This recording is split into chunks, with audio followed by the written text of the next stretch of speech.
Nagsagawa ng rally ang grupong maisog sa Gaston Park, Cagayan de Oro City.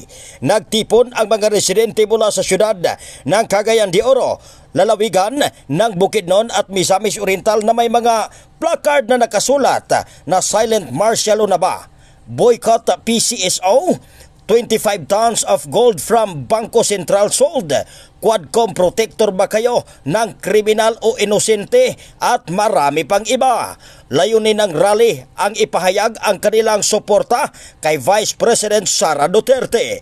Kasama sa mga dumalo ay ilang retirado na mga pulis, kawani ng gobyerno at mga lider sa politiko. Ayon pa kay Lanao People for Vice President Sara Chairperson Musanifa Tata Diambla Digaagon na tinawag na Peace Assembly ang kilos protesta upang pagkakaisahin ang mga pinuno ng bansa. Wala na tayong karapatan.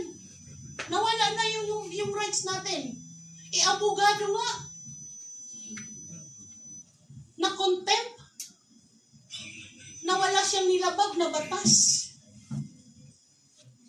The Vice President, wala siyang nilabag na batas dahil alam po natin ang confidential funds. And we know what is confidential funds. Vice President po yun Nilulublob nila. Much more tayong mga taong ordinaryong mamamayan. Sa ngayon ay patuloy na nanawagan ang grupo na magtulungan ang mga lider ng bansa upang hindi maapektuhan ang mamamayang Pilipino. Mula dito sa Cagayan de Oro City, ako si K5 Rikim Sulita para sa Kampiyon sa Balita, Serbisyo Publiko at Kasiyahan sa Cagayan de Oro. K5 News Philippines.